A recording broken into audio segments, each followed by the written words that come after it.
100টার উপর বিয়ে ভেঙে গিয়েছে একজন মেয়ের শুধু চুল আঁচড়ানোর পর ঝরে যাওয়া চুলের কারণে।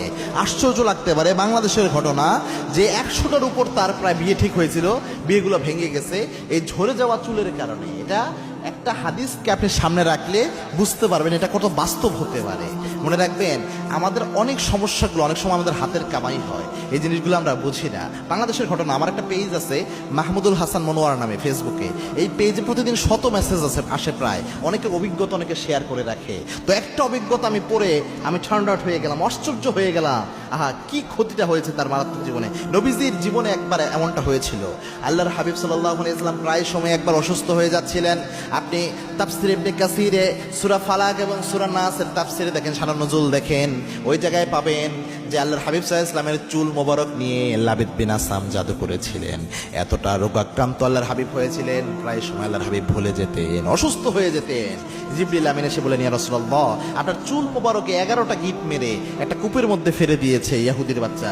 আল্লাহর হাবিব সাল্লাল্লাহু আলাইহি ওয়াসাল্লাম তখন ওই চিরুনি সহ চুলটা উঠাইয়া সূরা ফালাক এবং সূরা নাস নাজিল হলো, ওই 11টা আয়াত পড়লেন, সাথে সাথে গিটটা খুলে গেল। সুবহানাল্লাহি ওয়া বিহামদিহি। এই জন্য জাদুর প্রভাব নবীর উপর পর্যন্ত পড়েছে, আর আমরা তো সাধারণ মানুষ। ওই মেয়েটা যেটা অভ্যাস ছিল, তার বদ অভ্যাস, যে চুল আঁচড়ানোর পর ঝরে যাওয়া চুলগুলো জানলার বাহিরে ফেলে দিত। এই চুল নিয়ে তার প্রতিবেশীদের মধ্যে হিংসাত্মকভাবে ক্ষতি করার জন্য এই পরিবারটার এই চুল দিয়ে বিয়ে বন্ধের জাদু করছে।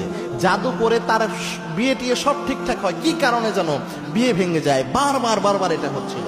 পরবর্তী আমাদের সাথে যোগাযোগ করে আমরা বলি যে কোরআনিক রুকিয়া আপনি করেন, নিজেকে নিজে কোরআন দিয়ে ঝাড়ফুঁক করেন। মনে রাখবেন, এই রুকিয়ার নামে অনেক প্রতারক আছে। মাথায় টুপি দাঁড়িয়ে দিয়ে দেখবেন ফেসবুকে এসে কথাবার্তা এখানে ছেড়ে দিবে যে ঠিক করে দিবে 24 ঘন্টায় বিয়ের ব্যবস্থা করে দিবে, 48 ঘন্টায়, এমন চ্যালেঞ্জ যারা দিবে বুঝবেন এটা বাটপার। কেননা এগুলো সব আল্লাহর হাতে ক্ষমতা, কোনো মানুষ এগুলো চ্যালেঞ্জ দিতে পারে না। হ্যাঁ, কোরআন দিয়ে যদি জাদু নষ্ট করতে চেষ্টা করা হয় অবশ্যই জাদু নষ্ট হবে, বাট বিয়ের গ্যারান্টি যারা দিবে বুঝবেন এটা বাটপার, কারণ এটা তো আল্লাহর হাতে ক্ষমতা, এটা মানুষের হাতে নাই। এই জন্য কোরআন দিয়ে নিজেকে নিজে ঝাড়ফুঁক করবেন, এটাই সুন্নাহ। নিজের উপর নিজে অ্যাপ্লাই করবেন, এটা সুন্নাহ। একান্ত না পারলে রুকিয়া সেন্টার যদি বিশ্বস্ত থাকে সেখানে করেন, অথবা কোনো বিশ্বস্ত আলেম থাকলে তার কাছে করেন। যদি সত্যিই জাদু হয়, ইনশাল্লাহ জাদু নষ্ট হয়ে যাবে কোরআন দিয়ে করা হলে। আর নিজে যখন করবেন, আপনি কি পড়বেন, নর্মালি ছোট কিছু বলে দেই, এরপরও যদি আরো অনেক শক্তিশালী হয় সেটা সাধারণত আরো কঠিনভাবে করতে হয়। এটা বিস্তর বিষয়, এটা সবাকে দিয়ে হয়ও না। নর্মালি যেটা করবেন, সকাল সন্ধ্যা আপনি অবশ্যই 3 কুল পড়তে কখনো ভুলবেন না, তাহলে দেখুন জাদু আপনার উপর কাজ করবে না।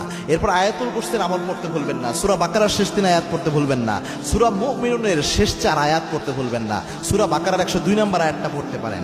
এরপরে আপনি 3 কুলের সাথে সাথে সূরা কাফিরুনটাও এখানে যোগ করতে পারেন। পাশাপাশি আপনি হাদিসের অনেকগুলো মাসনুন দোয়া আছে।